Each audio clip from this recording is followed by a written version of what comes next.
राग से वैराग्य की ओर। भगवान ऋषभदेव के इक्ष्वाकु वंश में ऋषभदेव से लेकर मुनिसुव्रत तीर्थंकर तक के काल में असंख्य राजा मुनि होकर मोक्षगामी हुए। उनमें मल्लिनाथ भगवान के मोक्षगमन के बाद अयोध्या नगरी में विजय नाम के राजा हुए। उनके पौत्र वज्रबाहु कुमार की हस्तिनापुर की राजपुत्री मनोदया के साथ शादी हुई।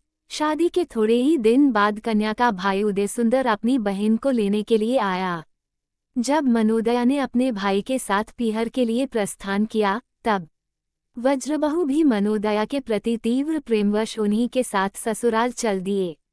उदय सुंदर, मनोदया, वज्रबाहु आदि सभी आनंद पूर्वक अयोध्या से हस्तिनापुर की ओर जा रहे थे।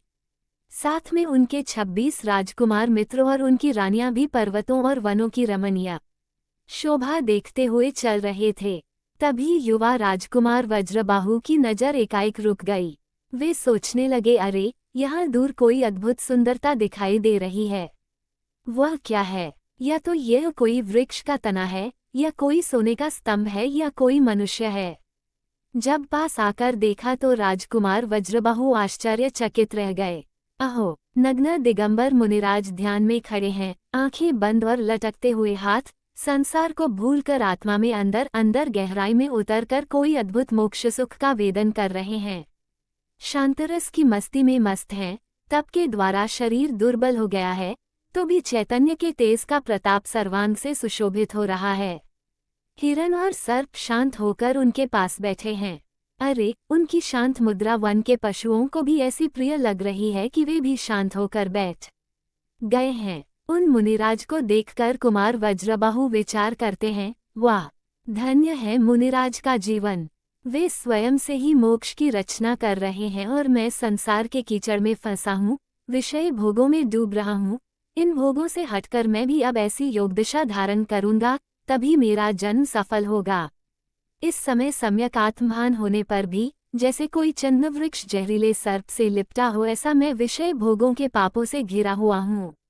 जैसे कोई उदय सुंदर समझ गया कि अब वज्रबाहु को रोकना मुश्किल है, अब वह दीक्षा लेंगे ही, फिर भी शायद मनोदया का प्रेम उन्हें रोक ले, ऐसा सोचकर उसने अंतिम बात कही।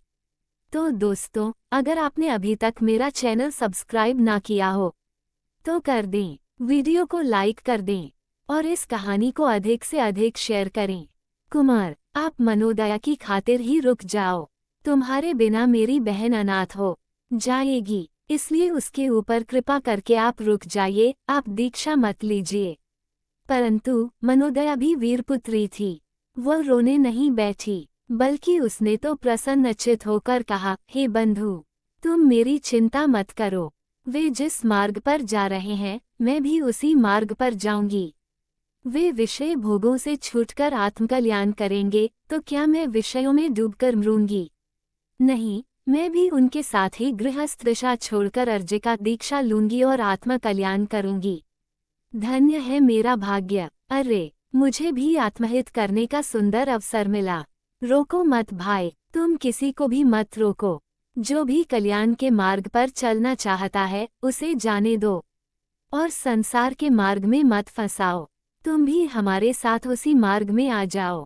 अपनी बहन की दृढ़ता को देखकर अब उदय सुंदर के भावों में भी एकाएक परिवर्तन होने लगा। उसने देखा कि मजाक सत्यता का रूप ले रहा है, अतः उसने कहा, वाह वज्रबाहु और वाह मनोदया बहन, धन्य है तुम्हारी उत्तम भावनाओं को। तुम दोनों यहाँ दीक्षा लोगे तो क्या मैं तुम्हें मोक्ष डगा पर चलता हुआ देखकर भी संसार का राज्य करने जाऊंगा? नहीं, मैं भी तुम्हारे साथ चलकर मुनि दीक्षा ही लूंगा। वहां पर सभी की बातचीत सुन रहे 26 राजकुमार भी एक साथ बोल उठे, हम भी वज्रबाहु के साथ ही दीक्षा लेंगे। दूसरी ओर से महिलाओं के समूह में से राजरानियों की भी आवाज आई, हम सब भी मनोदया के साथ अर्जिका के व्रत लेंगे। बस चारों ओर गंभीर वैराग्य का वातावरण फैल गया। राजसेवक तो यह आश्चर्यकारी दृश्य देखकर किंकर्तव्य विमूढ़ दशा को प्राप्त हो गए। वे सोचने लगे कि इन सब को क्या हो गया है। इन सब राजकुमारों और राजरानियों को यहाँ छोड़कर हम राज्य में किस प्रकार जावें? वहां जाकर इन राजकुमारों के माता पिताओं को क्या जवाब देंगे? बहुत सोच विचार करने के बाद एक मंत्री ने राजपुत्रों से कहा, हे कुमारों, तुम्हारी वैराग्य भावना धन्य है।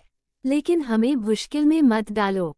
तुम हमारे साथ घर चलो और माता पिता की आज्ञा लेकर फिर दीक्षा ले लेना।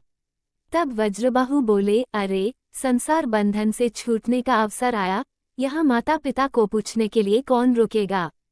हमें यहाँ आने के लिए माता पिता मोह के वश होकर रोकेंगे, इसलिए तुम सब जाओ और माता पिता को ये समाचार सुना देना कि आपके पुत्र मोक्ष को साधने के लिए गए हैं, इसलिए आप दुखी मत होना। उद्धरण चिन्ह। तब मंत्री ने कहा, कुमारों, तुम हमारे साथ भले ही न चलो, परंतु जब तक हम माता पिता को खबर दें तब तक यहीं रुक जाओ। अरे, हमें एक क्षण के लिए भी यह संसार नहीं चाहिए।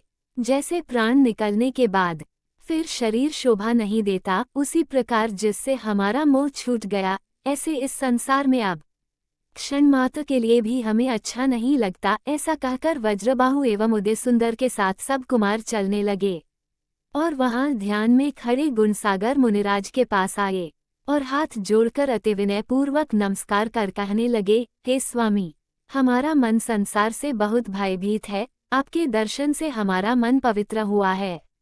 अब भवसागर को पार करने वाली ऐसी भगवती दीक्षा अंगीकार कर संसार कीचड़ मन से बाहर निकलने की हमारी इच्छा है, इसलिए हे प्रभु, हमें दीक्षा दीजिए। जो चैतन्य साधना मनमग्न है और अभी अभी 7वें से 6वें गुणस्थान में आए हैं, ऐसे उन मुनिराज ने राजकुमारों की उत्तम भावना को जानकर कहा, हे भव्यो, यह मोक्ष के कारण रूप भगवती जिन दीक्षा तुम अवश्य धारण करो। तुम सभी अत्यंत नित्य भव्य हो, जो तुम्हें मुनिव्रत धारण करने की भावना जागृत हुई है।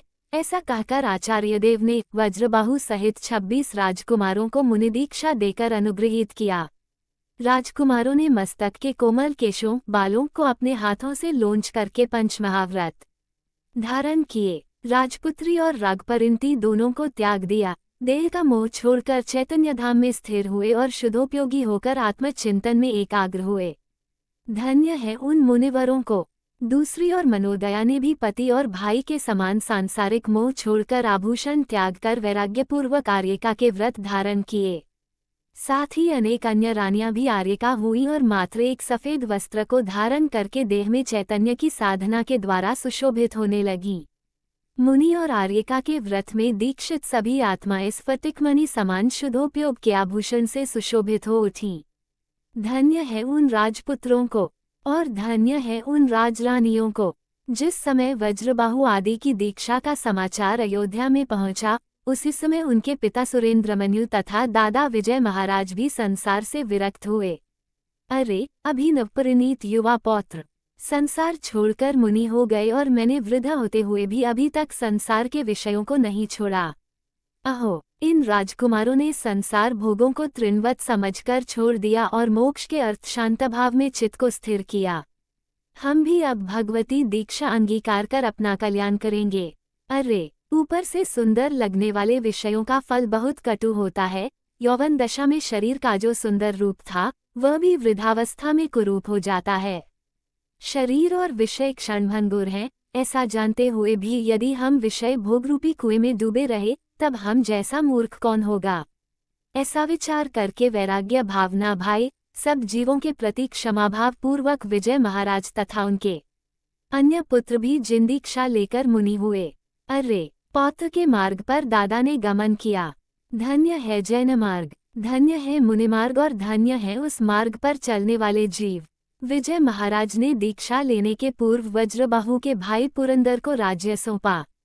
पुरंदर राजा ने अपने पुत्र कीर्तिधर को राज्य सौंपकर दीक्षा ली। बाद में कीर्तिधर ने भी 15 दिन के पुत्र सुकौशल का राजतिलक करके जिन दीक्षा ले ली और बाद में सुकौशल कुमार ने भी गर्भस्थ बालक का राजतिलक करके अपने पिता के पास जिन दीक्षा अंगीकार की। इतना ही नहीं, उनकी मां ने वाघिन होकर उन्हें खाया, फिर भी वे आत्मध्यान से नहीं डिगे और केवल अज्ञान प्रकट करके मोक्ष प्राप्त किया। इसी वंश में दशरथ, रामचंद्र आदि और भी अनेकों राजा हुए तथा उन्होंने भी जिन दीक्षा अंगीकार कर मोक्ष प्राप्त किया। उन सब मोक्षगामी जीवों की जय हो।